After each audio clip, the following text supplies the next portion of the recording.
Welcome to Buddha at the Gas Pump. My name is Rick Archer, and my guest today is Abdi Electricité. And Abdi is from Iran originally. I actually spent a few months in Iran myself back in the 70s, but that's another story. When I first heard about Abdi a few years ago, in light of what he does, which we'll explain in a minute, I thought, he's somebody I'd kind of like to interview in person. But I didn't know quite how that was going to happen. Then it just sort of fell together, and here he is in my house. So I'm getting to do it in person, which sort of leads me to believe I should start buying lottery tickets or something. Abdi, at an early age, realized that his realm of reality was beyond what he could share with others. As a child, his awareness of extraordinary abilities, such as putting light and sprinkles on people, could only be rationalized as a dream. Did anybody ever joke around with you about Tinkerbell and Peter Pan and all that? Well, I didn't share it at the time, so nobody joked. Okay. That's what Tinkerbell used to do. When, 30 years later, he realized those sparkles, I said sprinkles, I meant sparkles. When he realized those sparkles were being received by the people, healing them physically, emotionally, and spiritually, he gave up his adapted reality to his childhood reality. In 2002, he began working around the world, anchoring light and spreading his wisdom. And it's funny because when I first heard your name, Electricité, I figured, all right, well, he kind of conveys some sort of electricity to people, through this energy transmission, and so that must be his spiritual name. But that's really your name. That's correct. Actually, many people assume that this is a stage name. Right. But my grandfather had the same name. Uh-huh. Is that a common name in Iran? No, my grandfather was the pioneer of electricity in Iran, so King Reza called him Mr. Electricity. Oh, okay, yeah. Well, my name is Archer, so probably my ancestors were archers. That's how people got their names. So Abdi works with an ancient energy which dissipates our inabilities to relate to our self, higher self, and the universe. And when we say ancient energy, that kind of puts an age on it, like it's 10,000 years old or something, but is it really an energy that has a starting point, or are you talking about something more eternal? Well, when you go deep, there's no time anyways. Right. So it's more, that is, I'm mentioning it that way, because it's an energy that has not been, it was unearthed for a while and not been utilized, and now it's back again. So it's more of a, it's not ancient, it's an old thing. It's ancient in a pure, at its original format. So let me just probe this a little bit. So it was unearthed for a while, then it was unavailable, then it came back again. Now, obviously, there are certain kinds of energies that exist, whether or not we're aware of them or whether or not we tap into them. That's so, for instance, nuclear energy, it's been there ever since the beginning of the universe, but only in the last few decades do we understand how to harness it in a certain way. So, would this energy you're referring to be similar in that way? Well, every energy in a way is similar. But I don't try to label anything, or that's why one of the reasons I use ancient, because a lot of people say, I don't know, Mitra energy, Christ energy, and so many labels. Yeah. So I just cover that label by something mysterious, which is not quite mystery, but it's just, many people think they got everything clear and classified the way they need to know. Mm-hmm. But it's not as simple as that. So there is no title of energies. It's just the way we relate to a part of energy, we classify that part only. Mm. So scientifically, we can measure certain energies and we label them that way. Then the one we cannot measure, scientifically, some spiritual people name it different way, but they're all interrelated. They are not just one and separate from others. Right. Okay. And so when we say you work with an energy, because some people watching this will be familiar with what you do, but many won't, what you actually do in working with it is would you say you channel it, transmit it, serve as a conduit? It's, again, it's all of it, all of the above. I don't do really much with it. It's just with me all the time. And that energy is with many, many people. It's not just me. Sure. I just know that I have it and kind of I use it. Yeah. Well, could we say this? Right now, you and I have radio waves passing through our bodies with all kinds of news shows and music shows and everything else, but we're not radios, so we don't hear the music or the news shows that these radio waves are transmitting. But if we were a radio, or if we had one here and turned it on, we'd hear those things, because that particular instrument is designed to pick up on those particular frequencies of the electromagnetic field and give us music. So would you say that this energy that we're talking about is something that is universal and all-pervading, and everyone is ultimately pervaded by it or connected with it, but most people are not radios in the sense that, or at least have not turned their radio on, so to speak, so as to be able to become aware of it or transmit it or anything? Actually, yes. I always say that everybody's like an antenna. And the nature of your antenna is different than other people. And the vibration that you receive and you transmit is based on your antenna. And of course, each antenna is not quite the same because the frequencies are different, it's like science. So the energy that surrounds your antenna is different than others. But also, some people, even though everybody has certain vibration that goes through them, but majority of people have no idea. Not aware of it. Yeah, so it's a certain energy that is different than others, number one, because everybody has different antenna. Number two is being aware of it. Yeah. Yeah. So using that metaphor, some people are, tuned into one channel. Some people are tuned into another channel on the radio, so to speak. They're picking, as antennas, they're picking up different frequencies of the electromagnetic field, and in this case we're talking about a sort of a spiritual energy, consciousness or whatever, and you're saying, I don't mean to put words in your mouth, but just to make sure we're clear on what we're saying, that you're saying that everyone has their own gift, your particular gift. How would you distinguish or define your particular gift from the average person, what they experience? You see, I personally didn't have much relationship to it. I could do certain things and I thought everybody could, then I realized, no, that's what I could. But then other people brought information because I don't relate to information, because information when you see something, for example, the only way you can have information about it, if you can classify it mentally somewhere that it relates to some mental connection, like label or whatever. But the way I relate to things is not so much through those mental labels. So it's very difficult to explain in what energy or how it is. But I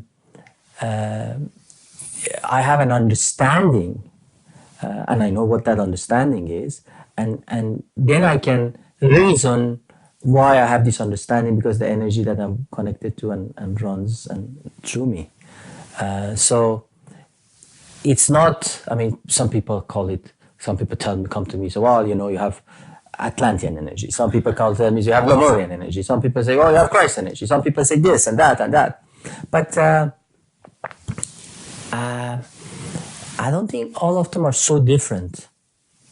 And the only difference is that each person relates to different part of an elephant, and they call it different thing. Yeah, it's a famous analogy. Yeah, actually, they have an elephant in front of me, so it was so simple to say that. Yeah. So it's not such a different thing. All of them, electromagnetic even is a part of it. Science is a part of it. It's not just spiritual or non-spiritual, whatever. The term spirituality is a very funny term because everything is spiritual, and all part of the spirituality that science can tap into is also part of a spirituality. And if you call somebody spiritual, it just simply means that that person is aware of that spirituality. It's not that anybody is not. And energetically is the same way too. Everything, what is a spirit is, to me, is beyond three-dimensional understanding. And the energy is beyond three-dimensional understanding. Every energy is electromagnetic. We just relate to it through some ways of scientific translation. In a way, that's a kind of a handicap of doing an interview show like this, because we're talking about something very subtle that has to actually be experienced, but we're just sitting here using words. That's right. And you can't sort of push a button and everybody watching this is all of a sudden having the experience. They just have to sort of get a taste or a feeling or whatever from the conversation, and then if they're interested, go and have the experience themselves. Well, actually, that's not quite true, because some of the people who watch this, they're gonna tap into that energy. Oh, okay. Just the conversation will be a the conversation, catalyst for them. Yes, it's just how it works. Not for everybody. Right. But I've had many TV interviews or whatever, and people got. Actually, once many years ago, the cameraman fell off because of. So it's energy doesn't need. A medium, doesn't need a particular way, doesn't need me, doesn't need anything. But it uses every possible device to conduct itself, It could be me, it could be you, it could be this situation, so it flows. Do you feel like the kind of energy we're referring to here actually has an agenda?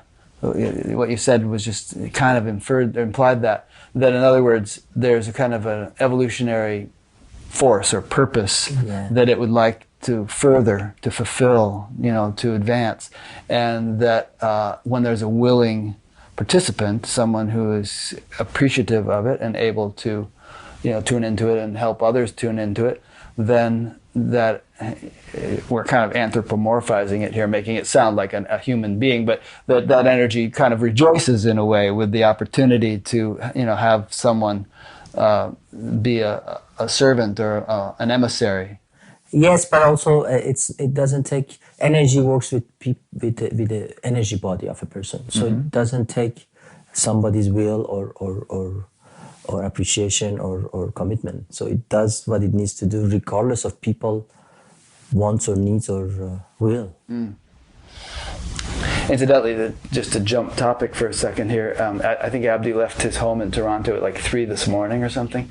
First of all, when he heard that this interview was to be done, he rearranged his flight schedule and had to buy a whole nother ticket, which I wish he had told me, because maybe we would have worked something out. I hate to see you incur the expense, but I thought that was extremely gracious of him.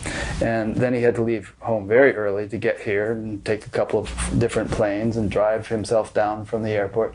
And when he arrived here, my first impression of him was that he looked fresh as a daisy. He didn't look like somebody who's been traveling for the past, 12 hours.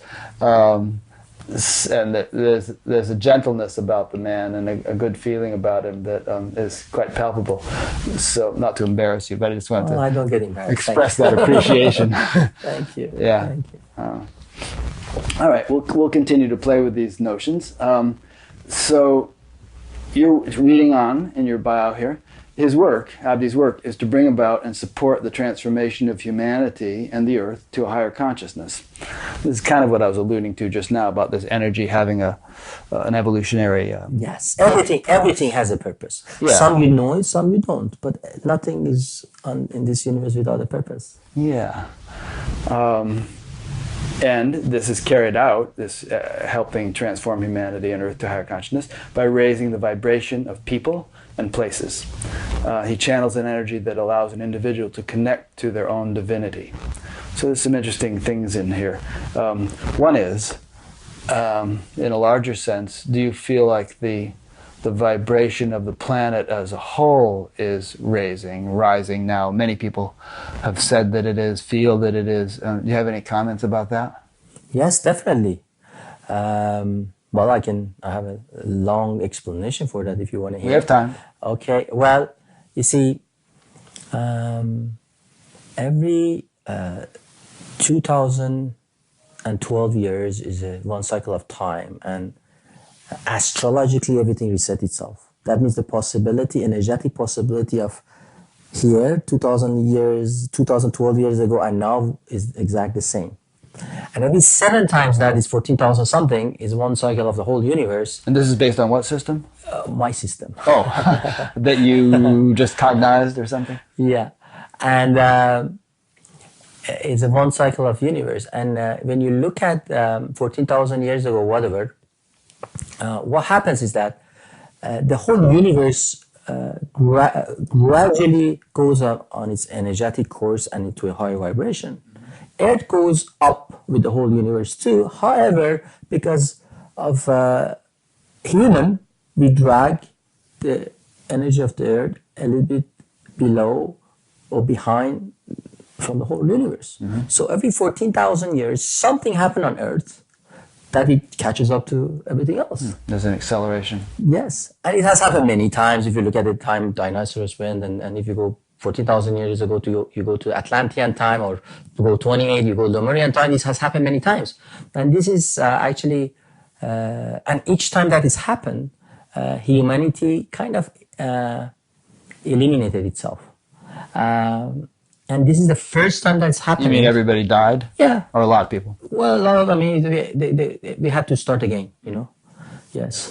Of course, our history doesn't go that far, and then scientifically, anything you cannot prove doesn't exist. Well, not from... I mean, we know that people didn't all die 14,000 years No, ago. otherwise we all died, we wouldn't start again. Right. But if you go, you go to Egyptian time, there's something happened. So a big shake-up every 14,000. Well, yeah. So this is a time that we are going through an end of a cycle again, and is a cycle that is much more interesting than before, by the way. Why? Because it's a time that elimination doesn't happen, and one reason, I mean, there's many reasons, but one of them is just so many people doing so much energetic work, and each time they do some energetic work, an individual, on group or whatever, they raise the vibration of the Earth to a level when it comes correction, the gap is so small. So it won't be as disastrous as before. Yeah. Even though everybody thinks it's so bad, actually it's not that bad. Now, you know, of course, that 14,000 years is just the snap of a finger in the span of time of the universe. I mean, it's going to take 8 billion years for the Andromeda Galaxy to merge with the Milky Way, and if we made every second 10 million years, it would still take about 15 minutes for that to happen. So these must be, you know, there must have been millions of these little 14-year cycles, if you're talking about the whole universe. Well, I don't know. I can relate to 7 of them. I don't know the rest of it. Now, when you say that, is that something that you actually cognized in some kind of inner state? I mean, how did you come up with this? You didn't get it from a book, right? Actually, I don't read. You know how to read? Yeah, but I haven't read anything for 12 years. Right. And in my whole life, I probably read 2.5 books. I heard you say that in an interview, and yet you said you were a top-notch student. Yes. How are you a good student if you weren't reading books? No, well, I wasn't reading books. You know, in school, actually, I listened. But you know, if you had to do homework, it's different. But reading a book for reading a book, no. Yeah. And one of the reason I didn't know, and one of the reason is just every cell of your body knows everything. Every cell of anything knows everything, because every cell is in tune of the vibration of the totality of the whole universe. So the essence of the universe is in your cell. You know, everything is that way. We try to tap into knowledge or understanding or whatever through our external connection, which is through our brain, and we don't tap to those cells. And when we are conditioned that way, then we lose connection with our inner knowledge. So I have been lazy to read all my life. It's not that I know these things, but many years ago I have realized why. So I'm going more within to know. I don't share this story with many people actually in public like that, but this is the first time I'm doing it. I'm going to tell this story. Is that many years ago I was told anything I say happens. Who told you that? I was in a situation and some psychic and I was initiated to some stuff and I thought it was a joke. And then, but it did. So I had to watch myself. I have to watch my anger. I have to watch a lot of things. And for a while I thought it's a curse. Because, I could get upset. Anybody, I could hurt them. I mean, anything I say, whatever. So I had to watch myself very tightly and I thought it's a curse. But one day I realized, okay, if everything I say happens, that means I cannot lie. That means whatever I know must be only the truth. If I say it, it's truth. So I start talking. And so I never read the Bible or Torah or whatever, but I said certain things. And somebody said, "Oh, that's in Bible. Oh, did you read that? It's there." So many people from different parts of the world. You wrote that book, and it's said no. And then it's been many years that the confidence has become much stronger, that there are certain knowledge that I know it because I say it, not because I know it. That's very interesting. I like that. There's a lot of stories like that in the Vedic literature. For instance, there's this book called the Srimad Bhagavatam, and the way the book starts out, there's this sage, and he's sitting in samadhi, and he's sitting in a deep meditative state, and some king comes along and asks him a question, and the sage ignores him because he doesn't even hear him because he's in this deep state.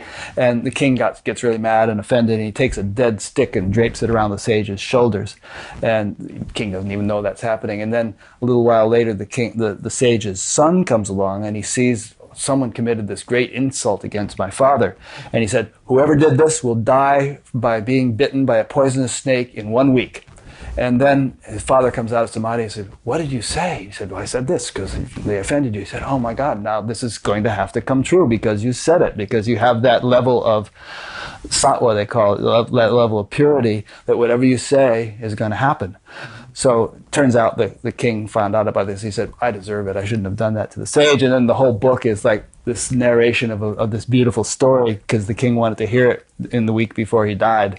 And so anyway, so there are many stories like that where if someone says something, it has to happen because they're speaking from a level that knows only truth. And so whatever they say happens. But of course, after a while, I realized something else.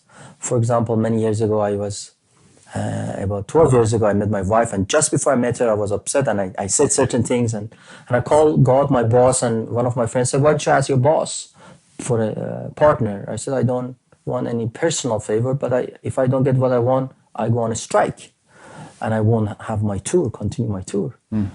And 2 hours later, I met my wife in Hyde Park in England. And many people say, "Oh, so you wish it to happen," but that's not true. It is true, but it's not I said it happened. It was something that was happening anyways, and I tapped to that. So before, I thought, anything I say happened. Then I realized actually there is an interrelation between manifestation and what is happening anyways. So many people speak of what is happening, but because they say it, other people think because they say it happened, but it was happening anyways. Right. And everything gonna happen when it need to happen. So it's a kind of a chicken and egg That's question. Right. Yeah. That's right. And actually, I listened to quite a few hours of other interviews and talks and stuff that you have done during the past week. And for some reason, there's a lot of discussion about free will and determinism and whether we have free will. And people are asking you all kinds of questions about this. And I can... Sounds like you're saying we don't, and that things just happen in a deterministic way, but we kind of feel like we're doing them, and yet we're just... you go ahead and elaborate on the point. Well, I have... I always do I flip a coin, which I can do it right now for you. I don't know if no, actually I don't. I do. Here you go. Here, flip a coin. Well, I'm going to ask you. What is this? I don't know which coin is not. Doesn't have a head. That was the head. But it doesn't have a head. That's the tail. I don't know which coin is this. Anyhow. Okay, what's the possibility of this going to be head? 50-50. Okay. What is the possibility of that is head? 50-50. Right? Oh, you're right. It's whatever it actually is. But we don't know until we look. It's 100% not head.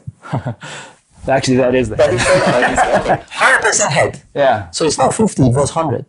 Right. But also 50. Until we know. Exactly. Right. You see, what we call possibility has nothing to do with what it is. Has to do with the possibility of us knowing the outcome. So the possibility of us knowing the outcome is 50-50 in everything. But what is happening is happening. It's already happened. Yeah. And you see, from the moment everything is tight in the universe, everything's tight. It's a tight universe. It's not haphazard. You know, Right. the sun runs from. You know, everything is set up in a certain way. Yes, perfectly orchestrated. Exactly. So like an engine that works perfectly. Yeah. In a universe like that, why do you think we should be so loose we can do whatever we want? You know, in an engine, in an organism, in your body, can you have one system that does whatever you want, like your heart or your brain? No, you know, it's all, if everything is organized, which is an organism, that's what it is, you cannot have a haphazard situation. And if there is no haphazard situation, there cannot be a random possibility. And that is how it is. The sun comes from the same direction every day. The earth does what it does. The trees do what they need to do. And why is it that we think we can come from right one day and the other day from left? The reason we think that way, which is valid, it serves our reality. It feels that way. Because we are disconnected from that harmony. We are separated. So we don't see the connection, and we don't see that we are organized as a part of that organism of the universe, or whatever you want to call it. So, because we are not connected, we can be haphazard. But the earth and sun and everything is connected, and we look at it and they cannot be. So it's our illusion that we can create whatever we want to create. But from the moment we are born, we are an energetic entity, a new one, or whatever, reformat one you want to call it. And energetically, you only have one possibility. And that is not up to you. It depends on the other attraction and repulsion of everything else in the universe that's bigger than you. And that's how the astrology works, by the way. For example, if I put 1,000 magnets on this floor, I threw one among other ones, it always go the same direction based on attraction and repulsion of others. It has nothing to do with that magnet. So we are energetic. Everything is energetic. Why should we be independent of our environment? If you say you have a free will, that means you are independent of your environment, which is not true. The free will, in our reality, you have free will. But how your free will works is that this is the way it works, is that how do we choose? We choose based on an emotion. Some people think logic, but there's nothing logical. It's just basically an emotion or a reaction to something, whatever you want to call it. But something in your environment happens, makes you to choose. So I'm not in charge of that, what's happening in your environment. So is it your choice really? You are a reaction. Your choice is only a reaction. So I am here sitting with you, but from the moment I was born, I was supposed to have this interview. No matter how many flights I had to change. Yeah. You see? It's interesting. Yeah, I mean, hearing you describe it, I ponder this thought myself a lot and have discussions with people about it. And, hearing you describe it right now, I have a more visceral appreciation of what you're saying. But also, if you understand it, you see, everybody is in search of enlightenment and whatever. But if you put all that aside, if you really understand that, then you realize there is no need for ego, and you can't do wrong, and you cannot be guilty of not, if you think you did wrong, and you don't have expectation from others. All the teaching that comes from many people, if you understand this concept, they can work. But if you're in charge, then, other people are in charge, everybody have to perform, and they all have to have fulfill expectations. That wouldn't work. Yeah. Would it be fair to say, in summary, that the more estranged you are, the more detached you are from oneness or source or whatever, the more you might have the feeling that you're a free agent and that you're independent and that you're calling the shots and pulling the strings, but that if you're really experientially in tune with the source or oneness, if you're really living from that level, then there's just a spontaneous flow in life, and you don't feel like the doer or the actor or the decider. It just is, you're just along for the ride, and yeah, exactly. Yeah. Exactly, that's what it is. Of course, I don't feel that way all the time. I had to change my flight to get here. All those, I get involved with what I have to do. Yeah. Well, I get involved, but when on a larger scale in my life, I know I have no, I'm just do whatever I have to do. When I put food in my mouth, I chew, but it's all, I'm conditioned to do that. So basically, I know everybody's different, and the reason it's different is not because of choice they have made, it's because of their nature, and the environment and universe play with your nature to make the choice you have to choose. And everybody reacts to certain situation differently based on their nature. And I have different way of looking at holistic or on a small scale.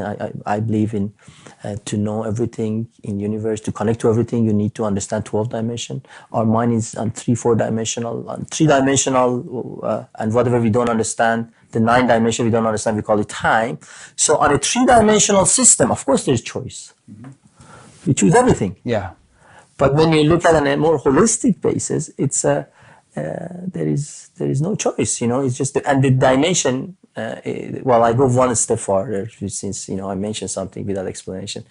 A lot of people talking about 5-dimensional time or certain things, but dimension is simply the way you can relate to something. For example, a dimension of this is wool, another dimension is gray. Mm-hmm. Another dimension is your microphone, which I don't want you to cover up. Wow. So there's so many ways you can relate to something. Each of them is a dimension. Right. We generally relate to everything on our external situation. So we have given them X, Y, Z dimensions. Yeah. And then whatever we don't understand, in order for it to make sense, because I'm here and I'm here then, is some time pass. So we have created time to cover up with what we don't understand. But if somebody can go connect through 5, 6, 7 dimension, they can create something without time pass. You call it a miracle. But there's not really a miracle. They use the connection that other people do not see. Like a magician use something that, a black cord that nobody sees. Right. So everything is connected, and there is no disconnection. And understanding that, life is so easy. Mm. I've heard you talk about 12 dimensions before, and I presume this is also something that you didn't read in a book, that you just sort of know. Mm-hmm. And if we took the time to do so, would we be able to go through all 12 dimensions and say exactly what each one is? Like if I said, okay, what's dimension number 9, would you be able to describe it, or is it too abstract to really put into words? It's too abstract to put into words, because, you name something that you know. You cannot name something that you don't know. If you don't relate to something, how are you going to name it? We may not have words for it. But however, I think it's time for humanity. One of the things I said is a special time and raising vibration, is that is a time for humanity to relate to other dimensions. I think the next 2 dimensions that people are going to relate to next 25 years, some are relating right now, is the dimension of intention and attention. Is that when you intend, your thought form can manipulate, can materialize. Hmm. And other vibration can affect you. Up to now, yes. Even though you don't have free will, you would still intend, and it appears like an individual motivation, an individual push to have a certain thing happen, but it's actually just part of the divine orchestration. It's not something that you independently are doing. Well, I have well, I'm going to say something about that. You see, the divine play with you to have that intention. Mm-hmm. So I'm explaining how it works, Yeah. not who's in charge. Right. Okay, good. I got it. You see, I always say if I have a nail and I put it in this wall, okay, with a hammer, who's putting the nail in? I am putting, or the hammer? Right. If a hammer had a brain, hammer would have thought is hammer is doing it. I wouldn't see my connection to the hammer. Right. You know. No, that's good. I understand. So the cause is different, but I'm just talking about the flow. Yeah. So that's how the prayer works. Actually, that's how humanity has been using it for so long, but it hasn't been valued in some ways, and it had some value, it's lost it because we are so much focused on three-dimensional format of life. So it's time that the other two-dimension people are gonna relate. Well, if they realize that if somebody is not if I'm agitated, I'm sitting here saying nothing, it can affect you. And also if I have my thought can, if I have a good thought form about you or whatever, again, intentionally I can affect you. Right. Yeah. And this is, known to many people for so long, but when we realize that, also we realize the connection. So you see, the way each of us is like a cell of a body. Each human is like a cell of a body. We create the body of humanity. The way we operate right now is that if you have a toe and it's not well, you just cut it and throw it away because we don't see the connection. Yeah.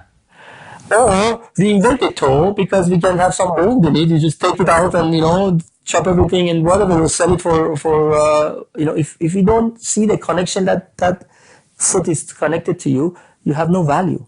But when we realize humanity is one, and no matter when we invade, when we manipulate, when we harm some form of human, we get affected directly, not through biblical term, directly. Yeah. Then we live differently. Well, there actually is a good biblical thing for this. You've probably heard the quote. Jesus said, "Whatsoever you do unto the least of these, you do unto me." That's how it is. Yeah. So, are you saying, if there are these 12 dimensions, does spiritual evolution involve being able to live or to incorporate more and more of these dimensions in one's living experience? So there might be people walking around who have 8 dimensions living and another 10 dimensions, another all 12. Anything like that? Almost, but not to the extent that you're explaining. You see, everybody have all the dimensions. Right. Some relate to consciousness, and so normally, people are related to 3, 4, whatever. Now, there are many courses of Reiki courses, how you can shift things, change, affect your energy body or whatever. So those people learn how to work with 4th and 5th dimension. Yeah. A powerful healer can go to 6 or 7 or maybe 8, but that's it. On 12th dimension, you don't need to exist, and you won't exist. So life is a process of us, to get to a high vibration and eventually to get to a different dimension eventually, and then we get to 12, you don't need to be alive anymore. So when you're doing your thing, how many dimensions are involved when you're meeting? You see, because I said a very powerful healer has 8, I'm not going to rate myself now. That's what made me think of the question. But it's very high. I cannot, but it's not definitely, it's high up, but it's still below 10. I don't, because it's how it is. And it's not something that you graduate from, is your energetic body that relates to those consciousness. And each consciousness is a dimension that is 12 consciousness or 12 dimension or whatever you want to call it, label it. So at a higher consciousness, then there's nothing to do, nowhere to go, and everything is perfect. Because it's not that way for me, I'm not there either. Right. So you have something to do, somewhere to go. That's right. Like here, showing up here. Right. You have to come all the way from Toronto. But then, I would say, here's what I would say to that, is that there could be people, and have been people, and are people, who in their experience, aren't doing a thing. They are not doing anything. And yet, looking at them externally, they seem to be doing a lot. They're very busy, going here, going there, doing this, doing that. And yet their inner silence is so profound that from their perspective, they're not doing anything. Well, actually, what you do or you don't do doesn't matter anyways. The effect that a person, any effect is energetically first. Mm-hmm. What you do is the second thing. So what you do for yourself to be in the energy that you need to be. Yeah. So some people need to be busy to go in there. Some people need to be quiet too. Some people need, it's just what you do. Nobody does anything for anybody. Everybody does it for themselves. And the energy is what is impacting others. Yeah. And it might take formats like, is a video or whatever interview now. But what it is beyond the interview or what you do or what anybody does is beyond what they do. Yeah. Is that energy that impacts. So if everyone is ultimately doing it for themselves, and I know what you mean by that, and it doesn't mean they're being selfish. It's because that selfish, it has a small greedy connotation. Yeah, many years ago I wanted to write a book, and the reason I didn't because I had to change everything in the vocabulary, because the way we relate to anything is very narrow. Because selfish. Well, it's not good to be selfish. But everything is selfish. Everybody is selfish, but we don't want to know it. No, I know what you mean. I mean, Mother Teresa did what she did because it was gratifying for her. I mean, it gave her joy, it gave her bliss, it gave her meaning in life. Exactly. And just using her as a case in point. And probably we could say the same of what you're doing. Not for everybody. I mean, any mother is a good mother because their nature mandates them to be that way. They don't do it for the child. They do it because it's their nature. Exactly. All right. Okay, good. I'm actually still reading his bio here. He believes the truth cannot be learned and can only be connected to from within. Even though most of his work is energy-based, he guides people to realize their gift and their wisdom, which is a good point. Because sometimes when people go to healers or, people like that, there's a sense of disempowerment. Like, I have to see this guy in order to connect with something that I couldn't possibly do on my own. And I think what you're saying is you guide people to realize their own gift and their own wisdom. You don't necessarily want them to be dependent upon you for the rest of their life. Well, I think everybody, you see, the reason Jesus came to earth to show everybody that, look, everybody can be like me. Yeah. We are the same. And he said so. But for us, because it's so hard to be like, so if I feel, how can I, my ego, or not a third person ego, would think, okay, if I cannot be like Jesus, so it's something wrong with me, so I cannot handle that. So what I do, I bring Jesus as something superpower, so I never can be that. Yeah. But of course he was superpower, but not because we are so different. And he came as an example for everybody to be independent, to be connected on their own. Buddha the same. But we always, rather than we get the teaching, we like the teacher. Yeah, put him up on a pedestal. Yeah. Yeah. Jesus said, all these great things that I do, you shall do even greater things. Exactly. So I think what you mentioned, or what I mentioned is if, we are all like a tuning fork and like that antenna, and we resonate with what we need to resonate. And all it takes that sometimes a loud noise go through your tuning fork for you to realize the sound. So you do it on your own. Yeah. Well, tuning fork is a good example because, I mean, if you have the two tuning forks close to each other and you get one going, the other one will start to hum, if they're the right resonance with each other. That's right. Yeah. That's right. So... Or you could use the example of a burning log. You put another log next to it, and the burning log gets that log burning, and then it's burning on its own after. Exactly.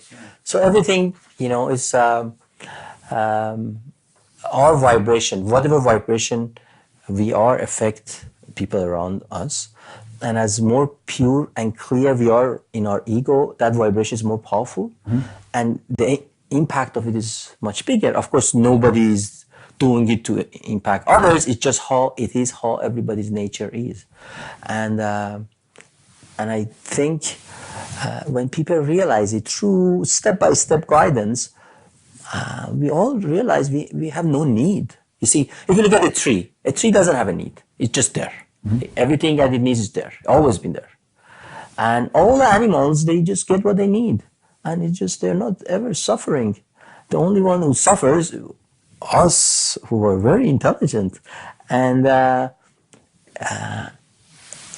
if we go deeper, we realize we really don't have any need. And whatever we need, we already have. And whatever we don't have, we don't need. Well, let me probe you on that one a little bit. I mean, a tree needs water, a tree needs sunlight. And an animal, if it gets its leg caught in a trap, and, you know, isn't it suffering? Well, you brought an if. But whatever tree need, it has it. It's not a need that is not fulfilled. Might be. What if there's a drought and it doesn't get enough water and it dies? It doesn't get upset for it. You know, it's that's how it is. Huh. So you're saying that trees and animals, they're much more accepting, you're saying? Well, they are more connected. They are connected to the connection. Yeah. You see, if when I'm connected to my whole body and I have a corner of my toe is infected, as a whole body, I just go to the surgeon can cut that infection and put it out, and there's no suffering because it's for the harmony of the body. But if I'm that corner only with disconnection, whoa, how come I'm being eliminated? So if you don't, so what you're saying is if you don't sort of realize the bigger picture, exactly, then there's suffering. That's right. Right. But if you sort of realize your connectedness with the whole, then all is well and wisely put. Exactly. Okay, got it. Through Abdi's presence, some people have become healers, spiritual teachers, life coaches, and many have become free from physical and emotional illnesses. But many more have been gifted to see the beauty of life and its participants. Yeah, I was listening to one girl and she said she had this bad ulcer problem for 10 years or something, and then working with you, the ulcer is totally gone. Now she can eat Indian food. So good for her. Yeah. So I mean, is there a lot of that people actually overcome physical ailments, and do you place an emphasis on that, or is that like a secondary consideration? That is not even secondary. It's way down in the bottom of the list. And it's certainly not something you could promise, obviously. Not only a promise, I really don't care. It wasn't long ago, 12 years ago, I used to go and heal people. And with somebody had cancer, they didn't have it anymore. But I got a message that I should not interfere with universal flow, so I don't do it anymore. I don't call myself a healer or don't do healing. Okay. But when everything happens to you is an energetic disharmony and a disconnection of your understanding. Of course, it is connected, but you're not aware of it. When you're kind of connected again, there is a new level of harmony, and when there is harmony, whatever physical side effect of it might go away. Yeah. So I'm not doing it. It just happened to them because their energy level shifts. Yeah, you help them to get into more balance. I don't like even that word. We have to choose our words carefully. Yeah, no, I get it. You're a facilitator in some way, a catalyst. You know what a catalyst does is it facilitates a chemical reaction without itself being involved in the reaction or exactly changing. Yeah. Exactly what it is. But I don't want to, I get so many calls. People have cancer. They ask me help them. I don't. Yeah. I send them to other people I know, but it's not in my consciousness. It's not. I remember many years ago I was at the place that somebody was dying and asked me to help him, and I said no in front of his children. At the time, it was so difficult for me. Yeah. But when you realize what is wrong with dying, I mean, the best day of my life is the day I die. Of course, my children don't want to hear it. Right. I don't say loud in front of them, but that's how it is. Because when you realize the cycle of lives that we relate to and how energetic and, your soul exists forever and your physical body is 100 years on that soul. If you look at the length of your physical body to the length of your soul, it's like one day of this life. Right. Would you care so much to have one bad day? No. But why do you care so much? Because you don't see. When if you didn't know there is tomorrow, you care so much. You have one bad day today. Yeah. And that's how we live. We live based on the ignorance of limitation. And true, when you are limited, you're so much into to make the best thing. Actually, many years ago, I came a theory called absolute theory. that is related to emotion and consciousness and time. Of course, I'm not going to go detail of it now, but basically is our full consciousness is fraction by time, and we create emotion for it. And if we realize there's no time, we are fully conscious, and we have no suffering, no emotion. And I mean, I'm not going to detail now because not everybody can understand it. I don't want to fill up your interview with a theory, but I'll give you an example. If you go to a buffet and you take a food you don't like, do you get upset? No, you take something else because there's no limitation. Right. But if you go to a restaurant, you order something, you take it and you don't like it, you're not happy with your choice. If we realize everything's a buffet, there's no beginning, there's no limitation, there's no beginning and end, the way we deal with everything is totally different. We look at everything as an experience, not as a mistake, not as only chance. Right. I like that perspective. It definitely makes life a lot smoother. I mean, regarding dying, if I were driving a car that was breaking down and it needed the head gasket repaired and it was rusting and it was dying, it was breaking down by the roadway, I'd want a new car. I wouldn't be upset if I traded that car in for a new car.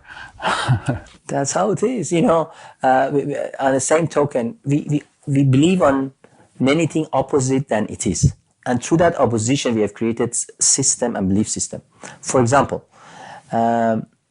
we are 12-dimensional being. We connect to all 12 dimensions. We are high consciousness, high vibration before we are born and after we die. And then we are upset with dying, but we should celebrate it because if we get there, that's the optimum truth. And then we celebrate birth because, it brings some high vibration to a lower 3-dimensional. What is to celebrate? And if you go deeper, you realize, for example, also the time you sleep, you're connected to everything. That is your optimum vibration. That is your optimum being. Most people think they need to sleep in order to go to work, but the reality is you need to get tired so you connect to your optimum reality. But it all depends on how you're conditioned to which reality to tap into. That's nice. There's a verse in the Bhagavad Gita that says, certain indeed is death for the born and certain is birth for the dead. This does not bewilder the wise. Here's a question. When someone has been healed, well, you just said you don't do the healing thing so much, but let's just say, let's not even use the word healing, but whatever it is that happens when you have a session with people, it seems that it's rare that the effect lasts. Perhaps in some cases where there's a lot of grace, it is permanent, but in most cases, won't the person just revert back to their issues and there's an Indian word, vasanas, and their tendencies? How can it be practical for someone to be healed or to do sessions repeatedly for more effect? Doesn't it all come back to the individual to heal themselves? Definitely. That's why I don't do any healing. I don't even believe on that healing word. But you see, what happens is that we are layers within layers. Yeah. First of all, we are all run by different energies. What I call energies, emotion, the way we relate to those energies through emotion. For example, sadness is one energy, anger is another energy, agitation or whatever, controlling is another energy. And the way the energy manifests itself through our life is through our environment, our relationship to our environment and physical or whatever, some people, that energy make them not have money or suffer from something or whatever else. And sometimes for somebody to come out of that situation, they have to go deeper first. They have to go, deal with all of it before they can get rid of it. Yeah. And for other situation, they can just come out of it easy, and then they have to deal with a different layer of it because it's not just one or the other, and not everything dealt with at once.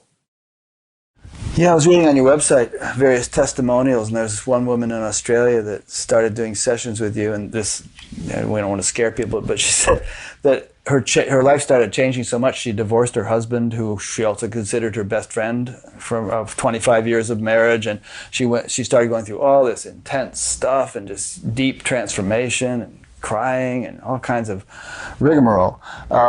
It seemed kind of dramatic. How common is it for people who get involved with your sessions and all to have their whole life turned upside down? If they're very blessed, very common. If they're not so blessed, not common. You see, energetically, we are surrounded by energy that support us. Mm-hmm. For example, the people here have certain energy, certain ethnicity have certain energy, a family have that certain energy. And if you have your energy have shifted to a deep high vibration, whatever around you cannot support you, cannot exist around you. Mm. If it's a work, if it's a husband, or whatever it is, mm-hmm. It's as simple as that. Of course, those happen for the people who have the understanding. Mm-hmm. They see it as a blessing. Right. Sure. They realize something. Some people, So. Yeah, well, and she offered to put a testimonial on your website, so she saw it as a good thing. Yes. Well, I'm not in charge of the testimonial. Somebody has dealt with it. I haven't heard those things. I mean, I don't read them. I'm so detached from what people tell about me. But you see, you can go through, our lives happen for us to go through a path that we all end to that destination that we need to end. It's like going to school from, grade 1, grade 2, grade 12. Each year you learn something and you go through whatever you have to go. You go next year. If you go to school and you're happy and nothing happens, you just play. You learn nothing. Mm. And lives are the same way. If you put a bunch of lives in one lifetime, it's not a pleasant life. You go through a lot. Yes. Yeah. That's how it is. But everything will happen. It will happen gradually or fast. It's like a surgery or taking a pill. Mm. For different people, it's different. But the problem is, it's not a problem, but I'm going to explain what's happening now. The energies that is on Earth is much more powerful than before now. Accelerating? Yes. Yeah. You see, there was an energy that supported the human consciousness on Earth from the beginning of existence until December 21st, 2012. That this energy supported the people the way they were, the way we were. Of course, Mayan people tap into that consciousness and they realize, it finishes. They thought it's end time, but that consciousness finished. From then to September 2013, there was nothing. It's a time of whatever. And then is a new consciousness, new energy since September 2013. And this new energy and new consciousness is very powerful. And what happens, we're all like an antenna. The energy goes from our crown chakra through us to Earth. And this energy is different. It's like 110 volt or 220. It's different than that before. Also, it's much more powerful. If our energetic body is not aligned, doesn't allow that energy to go through us, it will blow like a fuse. Mm. So, on our physical body, we create cancer. On our emotional body, we create depression and anxiety. And this is gonna happen. This is happening. You can go through this or that. So there are billions of people in the world whom I would say are not very well aligned. So would you predict epidemics of cancer? And now there's this Zika virus, which is a big deal. And do you expect all hell to break loose in a way? As this energy? It has already. It has already. But what is happening also is the new energy that is coming is the energy that connects to your heart and your intuition, mm-hmm. and it drags you to a different consciousness. Mm. So because of that new energy, a lot of people are opening to spiritual paths. Yeah. So there is no possibility, but if there was, yes, what you say is correct, but however, there's another factor that is opening people before all this happened, people go through it. That's why I do what I do, and you do what you do, and everybody else do what they do. I mean, you have an interview here, but what you do is beyond an interview, bringing consciousness to people. Yeah, that's why. And why do you bring that? Because why didn't you do it 20 years ago? Because it's time now. Yeah. 20 years ago I was teaching meditation, but this is actually more fun. So one thing I infer from what you just said is that if people want to have a smoother ride, then they should align themselves with that energy, to attune themselves, cooperate with it, and then it'll be rather than resisting it or pushing in another direction, and then things perhaps they'll avert all sorts of unpleasantness in their lives. Yeah, I didn't say quite that word, but nobody's in charge of the energy to align or not align. But the reason we are not aligned because we are disconnected with our nature. Because we are natural being. You are a nature, and every part of your nature, and you're part of nature. Through our mind, we disconnect ourselves. We are making better. We are the one who walks on the earth, and we make the earth. We make things. So we bring this connection, and then we create that energy. That because we are disconnected, this new energy doesn't go through. It's like a fuse that is not fully connected. So life and situation right now has been magnified people to go through a lot of turbulences for them to release the anger, the sadness, or whatever they need to release, to become more pure in their frequencies and become more harmony and attuned to the universe and earth. So gradually these energies go through them. This is happening to everybody, absolutely everybody. Either they do a practice or they come to something or not. Then there's other people who just go through quick surgery, through whatever format it is, could go to a session or many other things happen in people's lives. There's so many people die, they don't die. And then they just open up to something else. So what they saw as a disaster of a death has become a blessing of a new birth. Yeah. So it depends on how you look at everything. But basically, what is happening is a blessing to the whole humanity, is an evolution for humanity, and it's a time of celebration. Actually, in Bibles and most biblical and ancient religion have been promised this time. Yeah, a lot of things are predicted. So if you build a new house, you have to destroy the old one. And if you don't see this new house, the destroying is just a loss. Yeah. But if you relate a process of what's happening, it's a celebration. So it depends on how you relate to your life and yourself and your situations. So using that house metaphor, do you have a sense of when the destruction of the old house and the completion of the new house will happen in years, and what the new house will be like compared with the old house? Well, it's very difficult. It's just the new house going to be more free. I mean, if you describe society 20, 30 years from now, what would you predict? Well, I think 25 years from now, I know most people don't like what I say. They don't believe it, but in 25 years, I think nobody going to be only 3-dimensional. Everybody going to be 5-dimensional. And what will that mean in terms that of... means is just, the oneness. People relate to oneness. People relate to earth. People relate to nature. People relate to everything as a connection to them. So the materialistic value of our conditioned system will be reduced so much. Everybody see, okay, there's an economy, problem with the economy. Actually, there's no problem with the economy. There's a problem having an economy. Because what economy is a game. That there's a way of distribution of wealth. And where the wealth come from to start with? From earth. Everything come from earth.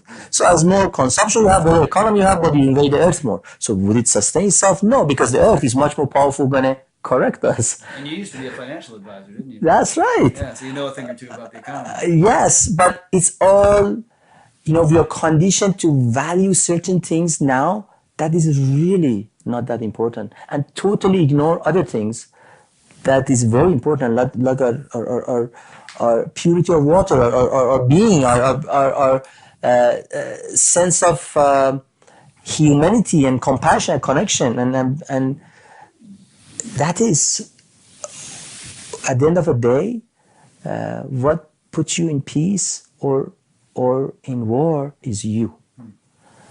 And that is much more important than anything else that you can have your illusion of the day. Yeah. I was listening to an interview this morning with Erin Brockovich, who is this sort of activist, and there's this big thing going on up in Michigan with the water supply, where there's lead in the water, and the kids are all getting lead poisoning and stuff. And she said there are thousands of towns like that which have that kind of problem, and it's just the Flint, Michigan is the tip of the iceberg, and that, it seems like, I mean, that's just one small example, but a very significant one for those children. But it seems like there are so many things in this world that are destroying the earth, polluting the earth, destroying the people because of the pollution, and that just actually have no place in that new house you alluded to. They just will somehow have to be rectified, eliminated, swept away, and a whole new structure built in which, we don't kill ourselves through pollution and we don't destroy the planet and so on. I've always been sort of fascinated with how that transition will actually play out. Well, it's not going to be a transition, it's going to be an evolution. Yeah. And it's not that we do it. Well, evolution is a transition. You go from childhood to adulthood. Yeah, but it's a very rapid transition because we have been lived certain way. I don't think we do it. It goes through us. Mm-hmm. And it's happening right now. You see, when I mentioned to you, the energy of the earth has to catch up to a new level. And when it does, every element of the earth acts the way it needs to act. You could, like in a chemical reaction, when you want to take water to a vapor, you have to put so much heat and boil it and disturb it and become vapor. And in our system, you can look at it scientifically or a native way. The four elements, the element of fire goes to where it needs to go. That's why the volcanoes are so active now. The element of water does the tsunamis.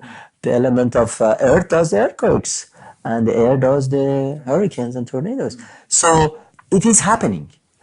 It's not, you see, many years ago I was telling people when in Louisiana where they had this hurricane came, to everybody who before the hurricane said, life is this and this is, as long as you're doing it, you're happy. But then suddenly something happened, even though you could be anybody, but it was something unexpected. And then you have to adjust yourself to different way of life. And of course, within our system, we forget. But it really, the evolution that I'm talking about is nothing that we can forget. It's going to happen through us. It's not that, consciously, I love people who care about the earth, but the earth doesn't need me to take care of earth. Earth going to take care of me and itself, and we cannot handle it when it happens. Okay, I'm going to shift gears again. So during your sessions, it's sort of dramatic sometimes. People fall over when you touch them, and somebody's there. It's a show. Is it? Someone's there to catch them, and it doesn't have to be that way. Okay. We had a guy here about 4 or 5 years ago named Kenji Kumari, and he did a similar thing where he would touch you in a certain way, and people were all falling over. I just stood there like a dummy. I didn't feel like falling over. I had no inclination to fall over. I'm almost afraid to come to your session because I don't want to set a bad example. But what is all this falling over business about? It's nothing. You see, what happened is... it doesn't have to be in any form as energetic. But when you are connected to your true format and to your soul, your mind is not in control. Yeah. So lying down is an easy format of... Because as long as you're standing or doing anything, your mind has its own interpretation. Mm-hmm. So it's not about lying down or sitting. People get, even if they're aware of it, even they feel nothing happened, doesn't matter. Maybe they should start lying down rather than bothering to fall over. Yeah, but for a space, and I have to, generally, if I had 200 yoga or 200 massage table, that's what I would do. Yeah. I can't bend over on everybody and do that. And it's a nice show. Okay. And also for people, a lot of your mind is still play its game. Mm. And wants to say, I'm in charge. When, even they come with so many things they feel or not feel, a day later, they tell me that this happened, then a week later they deny it. But that falling is something they cannot deny. It's not that easy to deny. Shows them they're not in charge so much. Exactly. Yeah. So that is it does. Many places, when more advanced people come, I have also a retreat or whatever. I don't do that. With more advanced people, I just tell them to lie down. Yeah. And maybe logical. I remember many years ago, when I started at the beginning of a session, I mentioned if you serve in an army or you were in the police, you won't fall back because you're conditioned to stand, to be like that. And then I had a session with the Bogota police over 10 years ago, 9 years ago, something like that. And at first it was difficult. Some, 2 out of 10 fall back, but, it was difficult. Then I went to the general, and when he fell, then everybody did. So that's how it is, Good example, yeah. So on a subtle level, what are the mechanics of what's actually happening? Let's try to get into that a little bit. So here you are, you're a guy, and you come into a room full of people, and you do some stuff, and people have all kinds of experiences. If we could see all the subtler dimensions, if we have that sort of perception, what are the mechanics of what's actually taking place with you, with them, between you and them? Well, it's very difficult to explain, but I try my best. But don't take me literally. Okay. It's like a laundromat. Laundromat. Yeah. Mm-hmm. Everybody go in a bubble that is separate from outside, mm-hmm. and mixed up together, and with whatever additive it is, and some stuff comes out of them, and also is a laundromat that is, you don't dry them. You just take them wet, soaking outside, and they go through life for each person to be dried the way they need to. But now I go in one further step. You see, our existence, the way we relate to our existence is through our mind, but our soul is in charge of it. We are not in charge of anything, because the energetic of anything is the one which is in charge of it, not the thing. So our soul is as we are. Of course, there's no such a thing as our soul either, because it's, you don't have an individual soul, but I'm not going to go there. So your energetic body through lifetimes has been altered in a way that you have lost connection with your source. Okay? And that alteration is only energetic. The way you relate to those energies through emotions. So actually, I always say, many people have problem with emotion. I say emotion is the only way of communication of you with your soul. Emotion is. Okay. And anytime anytime you are emotional, you connect to your soul, reaches to you, to something beyond what you believe and you are in control of. And through emotion, you do something illogical, which is your mind is in charge. And because your soul has nothing to do with those logic or what is right or wrong or that conditioning of mind, mental conditioning. So energetically, certain energies shifts and let's say come out of you, and it's not gone for good, it's just diluted to certain different level of harmony for everybody in the group. Some people relate to it, they feel it, they experience it. Some people have no idea. It's like if I have a pan that is dirty, I can see it's dirty, I put it in laundry and it's washed, it's clean. But if I don't see dirt in it, if I cannot relate to any of the dirt, and I have children who don't see dirt on their pants because it's dirt, where? And when they come out, it's the same. Yeah. There's no relation. So not everybody relate to it, but basically is being in a time and a spaceless space, which is always that way, but we can relate to it. Some people can, some people not. And going through magnified transformation of self, not through anything, just reorganizing self. It's like a messy room and put it in order. It's nothing new to it and nothing taking away from it. It's just putting some order. Yeah. And that is happening in life anyways. All life is about that. Life does it for us. And people come to that situation, it just happens faster. And some people, I know somebody, for example, many years ago in Australia, some guy came to my session and then he left. I didn't know about it. Then my organizers 4 months later called the guy. He said, please take me off his list because I felt nothing and it was just waste of time. Don't call me again. Then the guy 2 months later called and said, put me back in the list because last 2 months something happened. I know everything has to do with that session. So it took 7 months or whatever. Or some people may not notice it. They're really noticing something and not noticing something. It all has to do with our conditioning. It has nothing to do with the truth. Okay.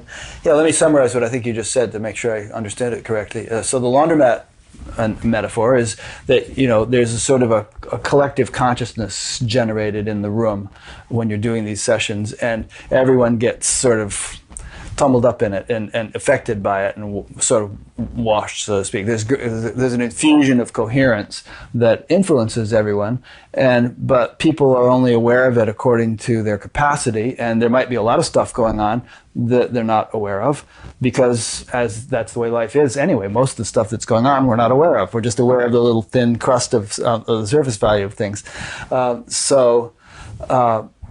Anybody who's in that atmosphere, like being in a washing machine, is getting influenced, and there might be it could be that the majority of change or influence that's taking place for them is beneath the threshold of their ability to perceive, but it might manifest or be recognized 6 months later, and yet things have been shifting all that time without unbeknownst to them. That's right. Yeah. That's right. But also, you mentioned before, there's certainly come and go. You see, many people who come and feel something, they might lose the feeling later. It doesn't mean that it's not there. Right. You see, if you put your hand in hot water, you feel the heat. After a while, you get used to it. Yeah. So it's as if it's cold, but it's not. Right. You get used to a new your new energy level, and I'm going back to one of the questions you asked, and I thought I answered, but I didn't. So when another time they come they go to another layer, So going back to this question, exactly, and through that, those energies, if somebody releases sadness, they become sad. If somebody releases anger, they become angry. Agitation, they become agitated. And when somebody releases controlling energy, they become controlling. And when you control, you experience nothing. Interesting. That's an interesting thing. Yeah, so we tend to experience the thing that we're releasing. That's right. That's a good little summary of the point. Is, yeah. Yeah. Okay. On your website, it says something about hourly energy transmissions, and probably one of them happened during this conversation you and I have been having. Yes. What's the mechanics of that? I mean, is it something that you are consciously involved in? Does it happen 24/7 around the clock, every hour? There's an energy transmission? So it must be something that's kind of set up automatically that you don't have to consciously do anything about. That's right. Well, this came to me because, I don't know, spirituality has become an industry, and a lot of people try to sell dependency and new courses and new things. And I thought, well, I want to do something that it doesn't need anything. So everything works. I mean, I don't even have to come to a place, have a session. I've had session from other places. Once, for example, in Brazil, they didn't let me go because I had a yellow fever. I didn't have a yellow fever certificate coming from Amazon. And I had a session. I told them, okay, you have a session. I'll have the session from distance. But that particular one, I slept in. And they had a regular session. So I've learned it really doesn't matter. When the intention is going there, if the intention is that, I have put that intention, that, I touch your microphone again, the intention that every hour, I want to share whatever through me with the whole universe for 12 minutes. That's happened. So once the intention is established, it just works automatically. That's right. Yeah.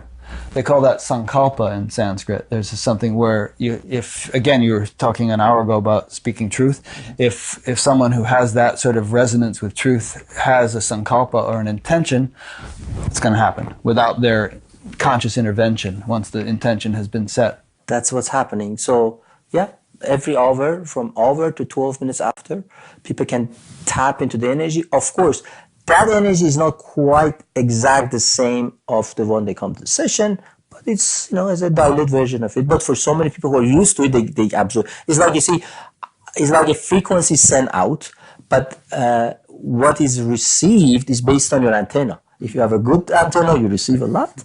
If you have a small antenna, you have parasites. And It's like there's a reservoir. The amount of water you can draw from it depends on how large the pipe is that you put up to it. Yeah. Okay.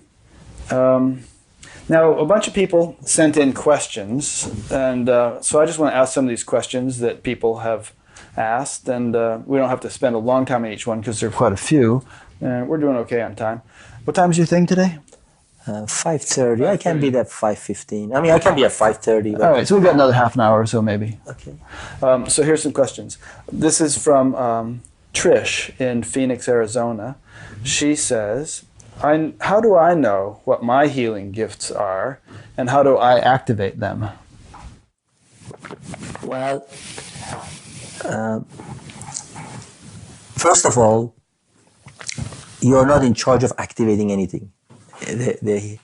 When you need to know, it's been activated for you to know it.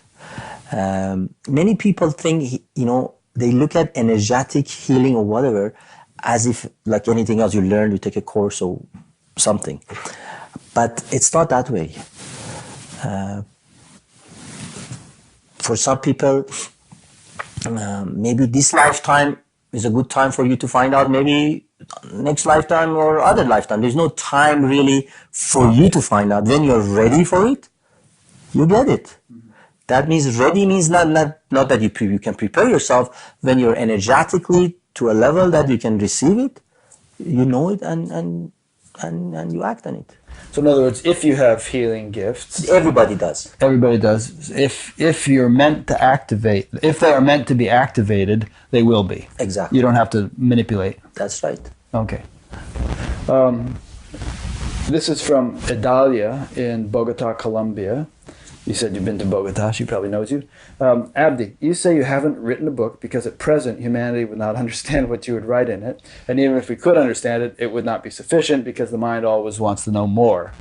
Question is, in the language of your heart, what is the mind and why does it resist the truth?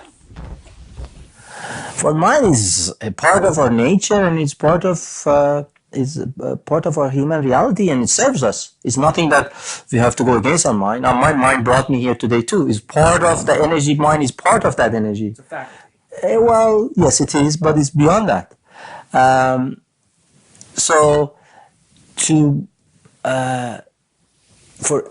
For different people, their mind serves differently. Some people are totally mental. They need to understand something. Other people don't need to. They don't even use it.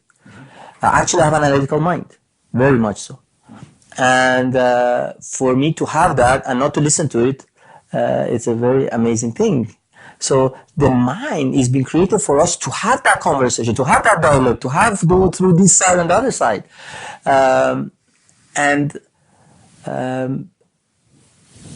We have to love our mind, even though it plays tricks on us, even though it does whatever it does, and it will be a way that we all learn not to use it too much. So what you're saying then is that we need to be more simple perhaps and not over-intellectualize things and not try to figure everything out. Well, what I'm saying, even if you try to figure everything, is okay. We just, you can become the observer of it. I mean, my mind can do whatever it need to do. I just watch it. Mm-hmm. And with regard to writing a book, and you don't want to write one because... because I don't think, again, I have problem, a lot of people... You see, what I say is not necessarily something that people like to hear it. Mm. So I don't want to write a book that is not a bestseller. Why bother? Why bother? Of course, you said Oprah once invited you on her show. If she would do that again, you'll have a bestseller. Here's a question from Jean in Nova Scotia. She says, our world seems to be ruled by a small handful of people who are in control, no matter which political party is voted in. How do we individually take back our power and collectively break free from the control of this consortium? Or does any of this matter and all will unfold according to divine will? Well, it doesn't matter. The last one is true. But if your nature needs to be participating in something that it doesn't like or fighting against something, that's how your nature is. For each person is different. I cannot... You see, that's the thing. Writing a book, you have to have one remedy for everybody, but it's not true. I mean, if she thinks that she needs to fight something, she should. Why not? Yeah, no, that's a good answer. I mean, we need political activists, and if you're not inclined to be one, that's okay too. That's your role. That's right. Yeah. Here's one from Amy in Hong Kong. She says, this looks like there's a bunch of questions here. I'll ask them one at a time. What role does the sense of self-ego play? Is that clear? Is that a good enough question? Well, not. Well, I think the major role, our reality is through our ego. You know, everything we know is that ego that it knows. So it's a big role. Some teachers talk about, killing the ego or eliminating the ego or diminishing the ego or, that kind of thing. Do you think along those lines or? Well, yes and no. Because if you want to kill the ego and diminish it, that means you are in charge. If you kill something very powerful, that means you are more powerful. You still have it. Yeah, good point. So no. Who's going home? Exactly. Yeah. So I am more of, we are in a process that the ego is being diluted. It's not that we doing it. It's our reality, our life, make it to happen. Of course, is it end destination. Before we get there, we might have more ego now for us to realize that doesn't serve us. But basically, nobody's in charge of their ego. So we don't need to do anything about it except any situation, always accept it. If you have an ego, a self-ego, accept, say that's the way I am. You can't fight anything. When you accept anything, it loses its presence. The fight, you give it more power. Makes it more powerful, yeah. How would you define ego? I mean, I have my own definition, but how would you? There are different levels of ego. First of all, ego is what create our human reality. But what ego, she says, is I'm better than others or whatever. Everything for excuse me, for a benefit to me and everything else. You see, you can look at the whole world as the world and I'm part of it, or you and everything else around you. You see, the way you look at the world through that ego of self or through everything. But most people, the reality of 99.999% is self and everything else around them. Kind of like what we were talking before about the trees and the animals and all. That's right. So it is how we are. And if we are that way, some people, when you have what you call compassion, when you have compassion is when you feel that connection, the oneness. So when you have that compassion and that oneness, then you feel that connection, then the ego is not powerful. If you don't have it, the ego become powerful. It's nothing you can control, and it doesn't have a knob that you can turn it this way or that way. You cannot deal with the ego. All you can deal with is observing the connection. Yeah. Okay, that's clear. Then she asked a question about Ayurveda, but you probably don't know much about Ayurveda, do you? Or do you? Not. I'd rather not to answer that one. Yes. And then. Probably you can better answer that better. Yeah, a little bit. Well, actually, she's sort of asking about rising with the sun. In other words, being on a certain routine, enabling us to be more in tune with our spiritual nature. You see, everything is good. Yeah. But actually, I had somebody, just one of the organizers in Fairfield told me that I have a problem with meditation. I said, no, I have a problem with dependency. Uh-huh. And whatever, you see, everything serves you. Everything does. But when you depend on it, it doesn't serve you anymore. If without that thing, you have a problem. Yeah. So, I was just thinking this morning about an old friend who once said that I can't take a shower too long because, I can't wait to meditate. And I just have to do it. There's this like heroin addict kind of quality to it. So our journey is to realize we don't have a need. I mean, we do have need, but it's fulfilled and beyond. We don't have to battle for our need. Yeah. And whatever need you have in meditation or whatever else, that is taking you away from that journey. And you yourself don't meditate, haven't had a teacher, anything. It's just happening. Everything's just happening spontaneously for you. Exactly. Yes. Yeah. Okay. Okay.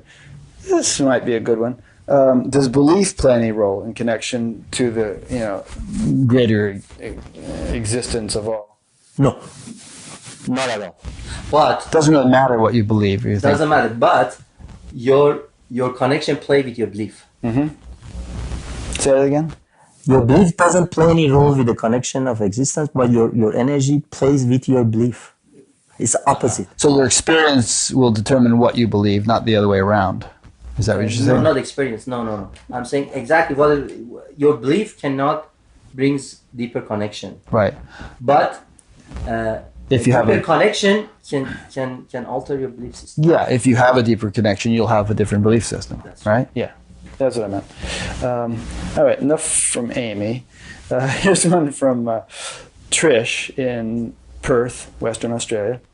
This is a good one. What helps you, I guess she's speaking to you in particular, what helps you maintain your calmness, your center, or your connection when chaos is all around you? And how can you share how we can integrate this into being present in the moment instead of trying to escape or leave our body? I must say, you do have a very calm air about you, despite the fact that you've been traveling for the past 12 hours. So what helps you maintain it? Actually, you know what? I don't maintain calmness, and sometimes I'm chaotic. I'm not chaotic, actually. Sometimes I am not calm, and I cannot deal with chaos. It just agitate me. But when that happens, I'm okay with it. So there's an extra layer of calmness. So to understand, it's okay to be chaotic, to deal with chaos, to be agitated. It's okay. Then there is another layer of calmness to it. Like when you're going through a busy airport, you're going through O'Hare, changing planes, and there's crowds of people and all kinds of stuff going on, and your plane is late, and you might miss your connection and all. How do you feel in a circumstance like that? Actually, in those situations, it's not chaotic for me. And anytime I'm around people, large group of people, everything is serene no matter what happens. Actually, a lot of people, I had something in New York recently, and I told them, to me, walking in a rainforest and in the middle of Manhattan is the same. Because it just... There's a deep silence. Yeah. So in an airport, that's not a good example, but in situations, my children or things that... individual situations, sometimes I'm acting beyond reason or from a place of mind and disconnection. But that's every human does it. Sure. So, and I'm not judging myself. If I did judge myself, why did I do that? Then I won't be in peace because it didn't come with the judgment. It's okay. You see, many years ago I used to mention every emotion is okay. Fear is okay. Sadness is okay. But the problem we have is just when we have fear of that emotion. For example, if you have fear of being sad, then that fear becomes a glue that is stuck to you. Yeah. So the problem is fear of the emotion that we have created for us. A fear of through that fear we have expectation to be different. If we don't have the expectation, if it's okay to be not calm, and tomorrow we are, and we wait just for that tomorrow, and that from now till tomorrow is 1 second. If you expect that you should have been calm and you should be calm, that from now till tomorrow is a year. Yeah, you make the situation worse. There was an old fairy tale called The Princess and the Pin, where she was going to get stuck by a pin the next day or something, and she was just like worrying and fretting and fuming, going through all this terrible stuff for 24 hours, and finally she got stuck by the pin, and she thought, that wasn't so bad. Yeah. I don't know about this, but she said Trish asks something about an energy shift on the 6th of January that happened, and what happened, and what does that mean for humanity? Well, I just recently wrote a newsletter, and I don't think, I'm not going to go there. It's long, and it's not for everybody to hear it. Mm-hmm. Okay. They'll have to read your newsletter. Well, no. You see, I share newsletter with some people. Yeah. That they understand because they have gone through certain things, and they are, it's just grade 1 and grade 12, and it's okay. Here's one this is the final question. This is from Susie in Tempe, Arizona. This is a good question. How do we utilize our spiritual connection to make the best choices for our lives? Oh, that question is against everything I say. So the answer would be your spiritual connection will make the best choices for your life. We don't have to do it.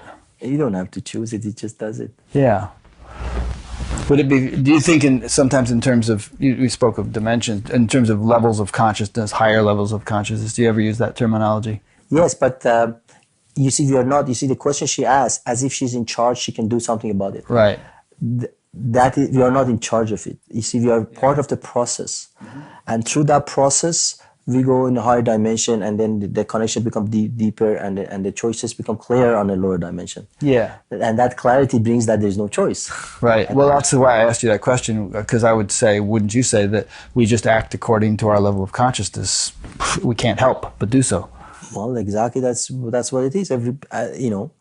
Her nature, she just going to choose what she needs to choose, and the consciousness comes the way it needs to come. People sometimes give me a hard time for quoting the Bhagavad Gita all the time, but I just know it really well. There's a verse in it that says, creatures act according to their own nature. What can the restraint accomplish? Yeah. Yeah, but you see, we are, I always say, for example, because we don't see a benefit in something doesn't mean that doesn't have a benefit. For example, a scorpion is created because of a reason that we don't know. Yeah.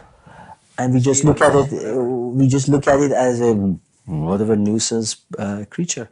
But it's not that way. Everything is created perfectly, and everything we have is what we need to have, including our pain and suffering. Mm-hmm. It's not a mistake that we have a pain. It's not a mistake that we suffer. Nothing is a mistake. Everything is happened to us, through us, for our evolution, for our higher vibration, for our growth. Yeah. And also, wouldn't you say that it's natural, the way the universe seems to be structured in such a way that there are naturally polarities? I mean, we have scorpions and we have butterflies. Mm-hmm. We have sadness and we have happiness. I mean, it's hard to imagine a universe in which it was all just one end of the spectrum and not the other. Yeah, well, you see, the universe, it doesn't have polarity. We have polarity.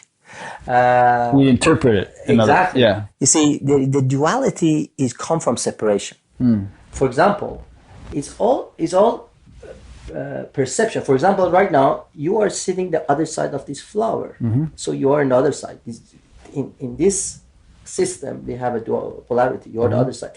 If somebody look at the ceiling, we are in the same place, and then in one higher level, we are in this room, and your wife is in another room. Mm-hmm. But if somebody goes farther up, you're in the same house. Right. See, it depends on how you. It's all a matter of perspective. So, exactly. So on a lower perspective, there's a lot of polarities. Mm.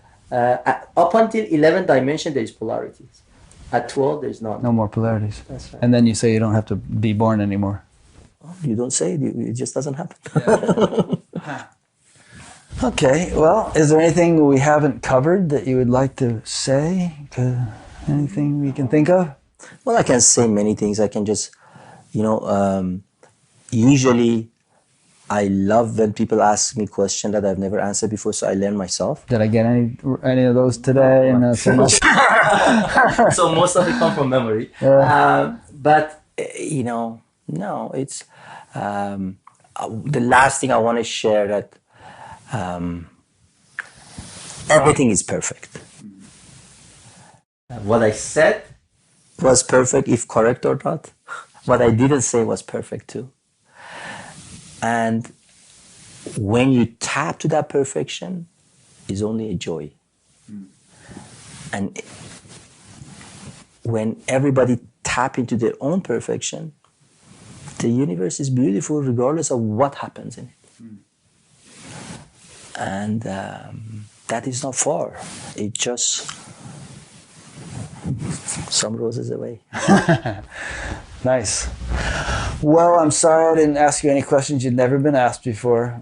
Maybe next time. Maybe you did. I don't know, but I didn't come up with anything new. Yeah.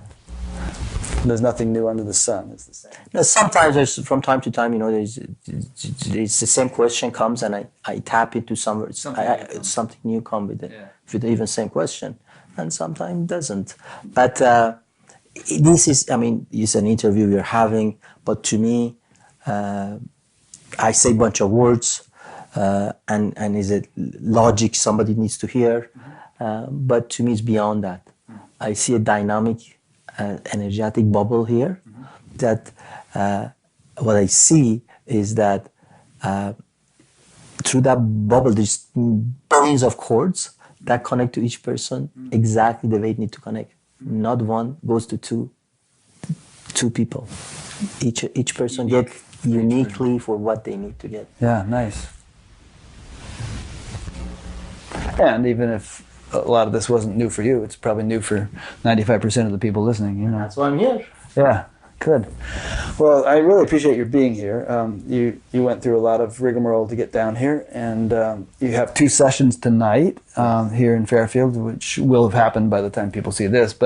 And then you have to drive all the way back to Chicago, and then tomorrow night you have San Francisco. San Francisco, then LA, San Diego, Seattle, Portland, Sedona, Phoenix, Houston, Denver, Sarasota, Miami, Philadelphia, New York, and home. Good. 10 days from now.